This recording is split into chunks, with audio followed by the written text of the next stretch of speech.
Olá, muito boa tarde a você, ligado no Notícias Agrícolas, esperando pelas informações de mercado. São informações positivas, para a soja pelo menos, altas importantes. O primeiro vencimento julho fechou aí com quase 40 pontos de elevação. O novembro, que é a referência lá para os americanos, também teve bom desempenho, fechou com quase 27 pontos de alta. Diferença entre julho e novembro ainda se mantendo aí acima de, ou próximo aí de US$ 1,5, US$ 1,20. A gente vai conversar agora com o Enio Fernandes, direto lá da Terra Agronegócios, para a gente entender esse mercado que vem trabalhando, como o Enio já falou aqui para a gente, dentro de um intervalo já há muito tempo, e está buscando testar os dois lados, né, Enio? O que define, o que pode definir o rumo dos preços da soja a partir de agora, na sua opinião? Seja bem-vindo. Alexander, primeiro um grande abraço a você e a todos. É sempre um prazer estar aqui no Notícias Agrícolas. Vamos lá. Eu estudo o mercado de soja desde 1992. Eu nunca vi um mercado com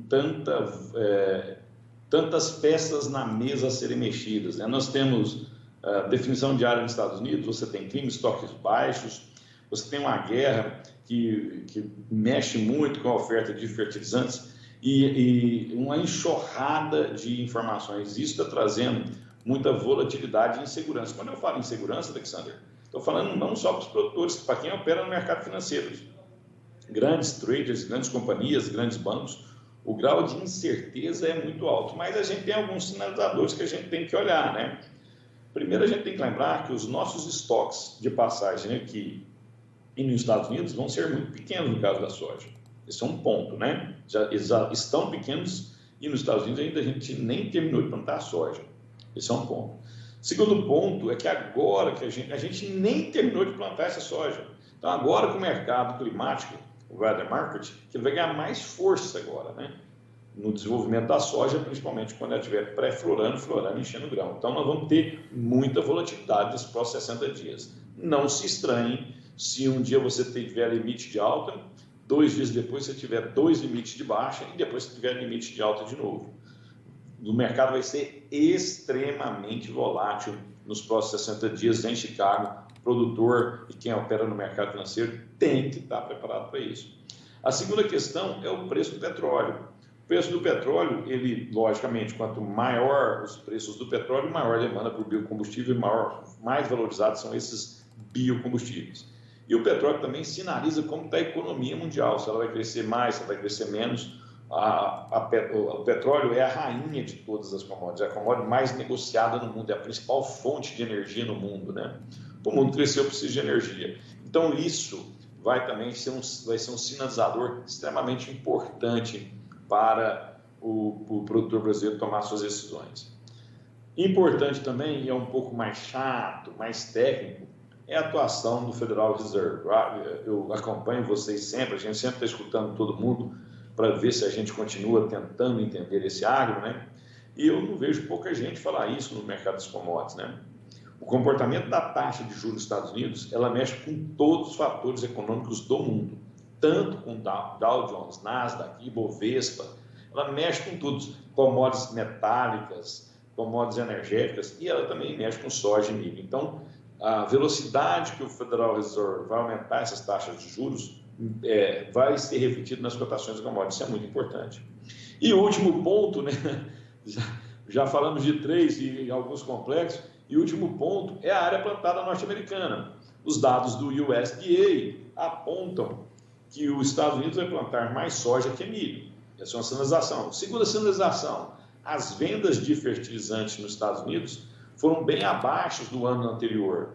Se é abaixo, a tendência é realmente que a área plantada de soja seja maior do que de milho, porque o milho usa mais tecnologia por acre, demanda mais fertilizante por acre. Então, esses dois sinais nos mostram que realmente a área plantada de soja nos Estados Unidos pode ser maior que a de milho. Só que, e sempre tem um só que na história, Alexander, quando a gente olha a margem que o milho está dando por acre, é 3 vezes a margem da soja. E no final do dia, dinheiro compra tudo ele vai conseguir comprar a área nos Estados Unidos, na nossa visão. Essa área, não que a área de soja não seja maior, mas é difícil acreditar que o milho vai perder 4% de sua área num mercado interno americano que tem uma cultura pró-milho muito forte. E principalmente, Alexander, um Chicago flertando com $8 o bushel, é difícil você ver o produtor americano recuar tanto na área de milho. Tudo isso está deixando o mercado inseguro, mas nós vamos ter a resposta seguindo esses 4 indicadores. Pois é. Daí então, eu queria que você explicasse para a gente, Enio, dentro desses sinalizadores, os motivos que podem fazer o mercado cair ou subir. Vamos lá. Primeiro deles, essa questão da área, você já colocou muito bem aí para a gente. Pode ser que o milho surpreenda aí por trazer maior remuneração ao produtor, tem aí uma novidade em termos de área em detrimento da soja. Isso é positivo para os grãos, para a soja em especial, certo? Isso é positivo para o grão, quanto menor a área de soja, menor é a produção final, né? Diante de um quadro de escassez que você também já falou que existe hoje, tanto nos Estados Unidos quanto aqui no Brasil. O contrário também é verdadeiro. Se isso não se confirmar, a soja pode cair, então. Mas vamos lá, Alexander. Já está no preço, o mercado já comprou a informação do USDA que a área de soja vai ser maior que a de milho e que a área de soja vai crescer 4%. Tá, 4%. já está precificado, Isso então. Isso já está no preço. Ou seja, se ela crescer 4,5%, muda muito pouca coisa. Se ela crescer 5%, muda muito pouca coisa. E se ela cresce, alguém perde. Quem perde, na maioria das vezes, é o milho. Então, você teria uma alta do milho e aí você teria aquela compensação de milho e soja, né? Então, esse fator, vamos ticar aqui que ele é positivo para a soja, a questão da área nos Estados Unidos. Pelo menos por enquanto está se desenhando positivo para a soja. Juros nos Estados Unidos, como é que isso se traduz e como é que isso mexe com a precificação da soja, hein? Extremamente importante sua pergunta. Eu vou tentar ser o menos técnico possível. O que acontece? Há muitos anos, o governo americano, desde 2008, depois ele deu uma melhoradinha, mas sim, nós temos alguns anos que o governo americano está ofertando dinheiro ao mercado abaixo da inflação, ou a juro quase zero. O que acontece? Se eu faço isso por 2 anos, eu estimulo empresas, bancos, a se endividarem em dólares. Pessoas também se endividarem em dólares. Nos Estados Unidos, na Europa, no Brasil. Isso é um fato. O juro é tão barato que eu compenso eu correr o risco cambial. Só que acontece, com o caso da Covid, a gente teve uma economia mundial colapsando, o que o Federal Reserve fez? Ele injetou trilhões e trilhões de dólares na economia. Ele super irrigou a economia de capital. Isso fez ações subirem, soja, as commodities subirem, petróleo subirem, até o Bitcoin subiu. Agora, com essa inflação alta no mundo, eu preciso controlar essa inflação. Nos Estados Unidos, a maior inflação em 40 anos. Na Alemanha, a maior inflação em 50 anos. O brasileiro é acostumado com inflação de 10, 12, 15. O americano tem uma inflação de 8,5% ao ano. É um absurdo isso para o americano. A zona do euro, na Eurozone, 8,1% de inflação. Isso é um absurdo, né? A Alemanha, inflação altíssima. Então, esses países precisam controlar a inflação. Você está vendo em vários países do mundo perturbações que essa inflação alta de commodities e de energia, né? Por que eu citei energia? Porque já era um fato de inflação alta, aí tem uma guerra que restringe a oferta de energia no mundo, restringe a oferta de petróleo no mundo. O que acontece? Eu tinha um processo inflacionário que foi inflado com essa guerra. Tudo isso começa a dar distúrbios. Você está vendo a ONU se manifestar, você está vendo vários líderes do mundo se manifestar, você está vendo o presidente americano mostrando preocupação com a inflação. Caso essa alta da taxa de juros nos Estados Unidos seja mais rápida e intensa do que o mercado acredita, o que vai acontecer? Eu tiro o meu dinheiro das commodities, tanto metálicas, agrícolas, das bolsas de valores e corro para o título americano. porque ele vai estar pagando uma taxa de juros atraente e o risco é zero. Se todo mundo quebrar no mundo, o último país a quebrar é os Estados Unidos. Aí ele consegue atrair capital. Ao atrair capital, o recurso financeiro que estão em outros lugares do mundo migram para os Estados Unidos. Ao migrarem para os Estados Unidos, eu começo a ter problema nesse país onde os recursos estavam. Para esse dinheiro não ir embora, para a taxa de câmbio não subir muito, esses países também são obrigados a subir sua taxa de juros. Todo mundo subindo taxa de juros, a economia contrai, lá na frente eu vou esmagar a demanda, eu vou ter menos demanda, porque eu estou apertando a economia. Por isso, quem opera no mercado financeiro, para fugir desse cenário negativo lá na frente, ele já entra na ponta de venda agora. Ele já sai vendendo agora. Então, isso é bem tradicional. O ritmo... Qual que é a diferença no caso das commodities, Alexander? A commodity ela precisa ser produzida. A minha demanda é certa, a minha oferta não é certa. Ela é uma projeção de oferta. Eu preciso de clima. Não adianta subir a taxa dos Estados Unidos, dos juros dos Estados Unidos muito forte e a gente tem uma quebra importante de safra nos Estados Unidos. Os preços não vão descer. Então, isso, nas commodities, ela é uma realidade, mas eu preciso de uma safra boa primeiro.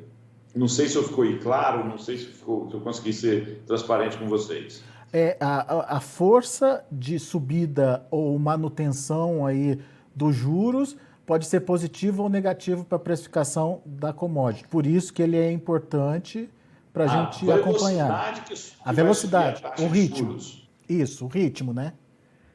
O ritmo que vai subir a taxa de juros nos Estados Unidos. E a intensidade, se é 0,5, 0,75, 1 ponto percentual em cada reunião do Federal Reserve, vai determinar se essa queda das commodities vão ser mais forte ou não. Mas toda a alta de juros lá inibe a valorização das commodities. Quanto mais rápido subir, mais forte subir, a tendência é as commodities agrícolas caírem. Desde que, tem um parênteses aqui, desde que eu tenha segurança da safra. Por isso que eu falo, enquanto a gente não tiver segurança dessa safra, essa volatilidade vai ser muito alta. Por isso que quando a gente começou a elencar quais são os sinalizadores, o primeiro que eu falei foi o clima. O mais importante é o clima. Eu preciso ter a safra primeiro garantida para depois eu entender o que a macroeconomia vai fazer na safra. O mais importante agora é o mercado de clima nos Estados Unidos. Então vamos pegar o clima como próximo exemplo. Não dá ainda para você bater o martelo de que vamos ter uma safra cheia nos Estados Unidos. Quando isso acontece, Enio? De fato, quando a gente vai ter essa certeza? O milho, ele é plantado primeiro que a soja nos Estados Unidos. Então, o milho, no final desse mês, dia 15 do mês que vem, você já vai ter uma foto importante de como vai ser a safra nos Estados Unidos. Nós já vamos ter 30, 40 dias plantado. Lembre-se que daqui a 30 dias eu consigo enxergar as previsões climáticas mais 15 dias adiante. Então, uns 30, 40 dias no caso do milho. A soja é julho, meados de julho para agosto, ali que eu vou ter uma visão mais clara de como vai ser a safra. Então... Em meados de julho, eu já vou conseguir enxergar qual vai ser a tendência do clima para o mês de agosto. Hoje a gente consegue enxergar isso, mas assim, a segurança da informação, a assertividade dessa informação não é tão clara. Previsões com 15 dias, 10 dias, 7 dias são muito mais claras. Por isso que eu falo, lá pelos meados de julho eu tenho uma visão da soja, finalzinho desse mês, 10 de junho, aí eu vou ter uma visão mais clara do milho. Então, pelo menos 45, quem sabe até 60 dias para frente, essa volatilidade permanece, por isso esse prazo que você citou aí de 60 dias, certo? Correto, perfeito. Muito bem. E daí faltou o petróleo. Por que a variação do petróleo é importante para a precificação de soja, Enio? Soja e milho, né? Importante sua pergunta. Primeiro ponto, né? Hoje, quase todos os países têm uma política de biocombustível. O Brasil tem, ele usa o etanol e usa o óleo de soja, né? Para fazer o biodiesel, o óleo de soja e o etanol para pôr na gasolina. Os Estados Unidos também tem. Então, um dos maiores demandadores de grãos hoje é os combustíveis, é pegar esse produto para fazer combustível. E as margens de quem esmaga soja no Brasil, de quem esmaga soja nos Estados Unidos, elas estão extremamente boas. Apesar dos preços que nós estamos tendo de soja, as margens estão extremamente altas. Por quê? Porque o petróleo está num patamar alto. Quanto mais alto o petróleo, ele puxa os preços do óleo de soja, né? Ele puxa os preços dos biocombustíveis. Tanto é só você ver as nossas exportações de óleo de soja, a nossa demanda por óleo de soja. E aqui a gente tem alguns pontos, né? O Brasil, nós já operamos a B13, né? Em março desse ano, maio, era para a gente operar a B14. O governo federal tomou uma decisão de voltar a B10, 10% de biodiesel dentro de cada litro de óleo diesel, porque os preços do óleo diesel estavam muito altos. Só que agora a gente está tendo uma discussão se nós teremos óleo diesel até o final do ano ou não. E aí começa a pressão para o governo voltar a ter o B13, B12, B13, ou até mesmo B14. Então, esse é um ponto. Assim, a gente não tem sinal de retração da demanda de biodiesel. Segundo ponto é que se eu não quero me ser tão sofisticado para ficar olhando taxa de juros do governo americano, isso é muito distante de mim, eu tenho um tradutor disso fácil, que é o preço do petróleo. O preço do petróleo, ele reflete como está saudável ou não a economia mundial. Dá um exemplo.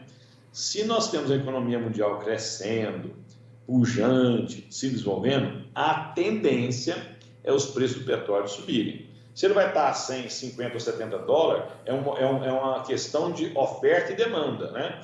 Mas se determinado preço e ele está subindo daquele preço, a economia mundial está crescendo. Segundo ponto, se eu tenho uma inversão e a economia mundial começa a dar sinais de queda, de retroatividade, os preços do petróleo tendem a ceder. Então, o preço do petróleo, pela questão do biocombustível, é extremamente importante o produtor acompanhar e também pela tentar enxergar como vai ser o desenvolvimento da economia do mundo. Quanto maior o desenvolvimento, maior crescimento. Quanto maior crescimento, maior demanda. Maior demanda, melhores preços. Muito bom. Uma aula do Enio Fernandes aqui para a gente no Notícias Agrícolas, mas ficou faltando uma coisinha, Enio. Para nós, para os brasileiros, para o produtor brasileiro, além de todos esses fatores que, obviamente, vão sinalizar ou indicar o rumo dos preços no mercado internacional. Para o produtor brasileiro, qual seria o termômetro aí a ser acompanhado? Nós temos dois, né? O primeiro é a Bolsa de Chicago, o segundo é o dólar. A Bolsa de Chicago, eu queria fazer um comentário, né? Muita gente de janeiro para cá, né? Nós já estamos no meio do ano, muitas vezes já falaram para produtores inúmeras vezes que eles perderam as oportunidades, né? Você perdeu a oportunidade. Pois bem, olha onde está o preço de Chicago agora em dólares. Eu estou falando preços em dólares. Olha onde ele está. Está num dos mais altos do ano. Quando eu olho Chicago mais prêmio, que eu somos os dois, é o maior preço da história. Estou falando em preço nos portos acima de 40 dólares. Nenhum produtor brasileiro vendeu nesse preço. Então, para quem tem operações em dólar, você está num momento muito bom. Agora, o real. A questão é, os preços não subiram porque o real caiu. Bom, isso é uma verdade. A taxa de juros do governo americano também vai influenciar no comportamento da moeda norte-americana, da moeda brasileira, né? Quanto mais sobe o juro lá, a tendência é de valorização do dólar. Agora, o produtor, ele não pode querer acertar o valor do dólar. O que ele tem que fazer, Alexandre? Ele tem que ter um plano de comercialização. Eu tenho X% da minha produção ainda a ser vendida, falando da safra velha. Eu tenho X% da produção minha ainda a ser vendida. Eu preciso ter um plano de venda. Ao chegar em determinado preço, ou em dólar, se você deve em dólar, se sua dívida foi feita lá atrás em dólar, ou em reais, se você já colheu, pagou e você ainda sobrou o seu produto. Então, você tem que ter um plano. A determinado preço, eu vendo um pouco.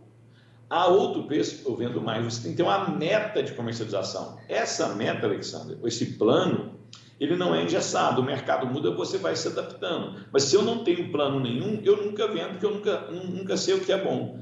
Para eu fazer o plano, eu tenho que pensar o que é bom para mim.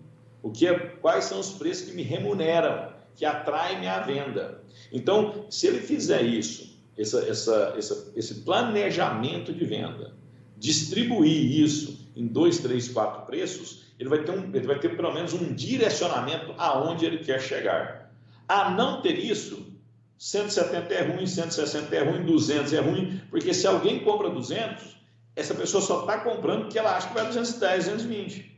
Se alguém vende a 200, é porque ele acha que não vai mais que 200. Você não pode ficar refém da opinião de outros. Você tem que ter um plano. Se você planejou vender a 170 ou 180 e o mercado bateu, você vendeu e continua subindo, você reposiciona, você vai mudar os outros planos futuros seus. Mas você tem que ter um direcionamento. A gente, o produtor rural, né, para ele plantar, ele planeja a semente. Ele planeja a área que ele vai fazer, ele planeja os insumos.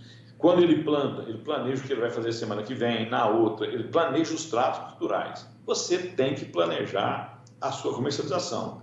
Se é mais sofisticada, se é em bolsa, se não é em bolsa, se é no mercado spot, se não é no mercado spot, se é no mercado a termo ou é no mercado a termo, tanto faz. Você tem N oportunidades, não tem nenhum caminho melhor que o outro. Eu conheço muita gente que fez operação em bolsa e perdeu milhões. Eu conheço muita gente que perdeu grandes oportunidades no mercado físico. Tem N oportunidades. Faça aonde você tenha mais confortabilidade, se sinta mais seguro, mas tenha um plano. Quem não tem plano não chega a lugar nenhum. Ô Enio, assim como a soja americana, a soja brasileira que está na mão do produtor, ela tem prazo de validade, ela tem riscos de participação aí. Enfim, o fato do prêmio estar firme nesse momento traz alguma indicativa, alguma leitura diferenciada do mercado? Traz. Nós estamos com um dos maiores preços da história, 17,30, 17,40, bem acima de 17, e nós estamos com um prêmio de 150 acima. Ninguém paga prêmio de 150 acima no mercado tão alto por bonito. Ele está falando que ele precisa da soja. O problema é que isso não vai ficar ad eterno. As empresas vão fazendo seus planejamentos, seus budgets, até o final do ano. Essas empresas que esmagam soja, as suas plantas esmagadoras têm uma capacidade, 5.000, 3.000, 2.000 toneladas de soja todo dia, 1.000 toneladas de soja todo dia. Então ela vai comprando, sempre chega no futuro, ela compra para 30 dias, 40 dias, e ela vai comprando essa soja para fazer esse planejamento dela. Depois que o planejamento dela estiver pronto, ela não interessa ela comprar a soja nem se ela for muito barata, porque eu não tenho onde esmagar, aí eu vou ter que exportar. E o exportador? O exportador é a mesma coisa, ele tem um planejamento de exportação dele, e daqui a pouco ele está exportando soja, está exportando milho. Quer dizer, o espaço que seria só da soja começa a ser ocupado por outra cultura, e ele vai operar o que der mais margem para ele. No final do dia, Alexandre, nós vamos terminar o ano com pouquíssima soja. Por quê? Porque nós tivemos uma quebra importantíssima na América do Sul. Importantíssima. Principalmente no Brasil, que é o maior produtor. Segundo, o crescimento brasileiro, o PIB, que era projetado para crescer em janeiro, falava em 0,5%, os mais otimistas 0,7%. Já estão falando em 2%. Se saiu de 0,7 para 2, para a economia mundial brasileira crescer, para a economia brasileira crescer, eu preciso de energia, eu preciso de óleo diesel. Se eu preciso de óleo diesel, eu preciso de biodiesel. Então, a demanda por biodiesel, hoje, o planejamento de demanda de hoje é maior do que era lá atrás, porque a economia está crescendo mais. Então, nós vamos chegar no final do ano com pouca soja. O problema é que o produtor não pode esperar ad eterno, porque ele chega um momento que todo mundo já fez seu planejamento, já planejou suas exportações, já fez seu planejamento de exportação, já planejou seu esmagamento, ele vai esperar a entrada da próxima soja para ele ver como vai comportar o mercado. De qualquer forma, o cenário é positivo. O cenário é positivo. Como é que eu sei que o cenário é positivo? Porque o preço está extremamente alto em Chicago e eu estou pagando um prêmio extremamente alto. Simples assim. Muito bem, Enio Fernandes. Meu caro, muito obrigado mais uma vez pela sua disponibilidade de estar aqui com a gente. Volte sempre, meu amigo. É sempre um prazer estar aqui com você. Um grande abraço a você. Eu queria pedir permissão para mandar 2 abraços para o pessoal de Catalão, no estado de Goiás. Nós estamos em um processo com o pessoal de Catalão. Um enorme abraço também para o pessoal de Quirinópolis, também no estado de Goiás. Um grande abraço a todos, que Deus ilumine a todos, uma grande comercialização, um abraço, tchau, tchau. Catalão e Quirinópolis, então, aquele abraço aí também aqui do site Notícias Agrícolas para vocês. Continuem seguindo a nossa audiência aí, Enio Fernandes, nos ajude aí a divulgar o Notícias Agrícolas junto aos produtores. Faremos isso, um abraço. Valeu, Enio, abraço para você.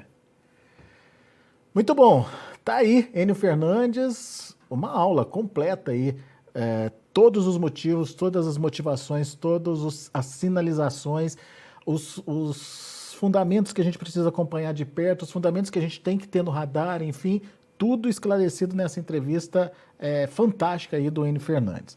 Vamos aos preços, vamos ver como se comportaram as negociações em Chicago hoje para todos os grãos.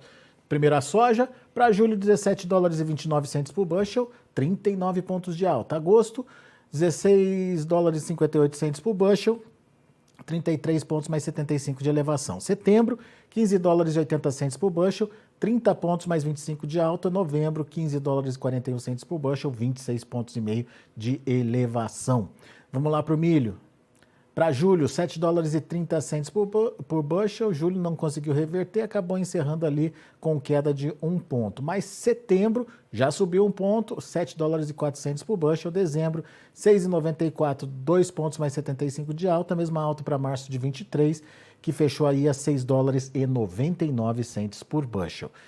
Vamos ver o trigo. Trigo também se recuperou bem hoje. Olha aí, julho, 17 pontos de alta, $10,58. Setembro, $10,69, 17 pontos e meio de elevação. Dezembro, $10,81 por bushel, 17 pontos mais 25 de alta. E o março de 23, $10,88 por bushel, 18,5 de alta. São os números de hoje, mercado de grãos lá na Bolsa de Chicago. A gente vai ficando por aqui. Agradeço muito a sua atenção e audiência. Notícias Agrícolas, 25 anos ao lado do produtor rural. Se inscreva em nossas mídias sociais. No Facebook, Notícias Agrícolas. No Instagram, @Notícias Agrícolas. E em nosso Twitter, @Norteagri. E para não perder nenhum vídeo, não se esqueça de nos acompanhar no YouTube e na Twitch, Notícias Agrícolas Oficial.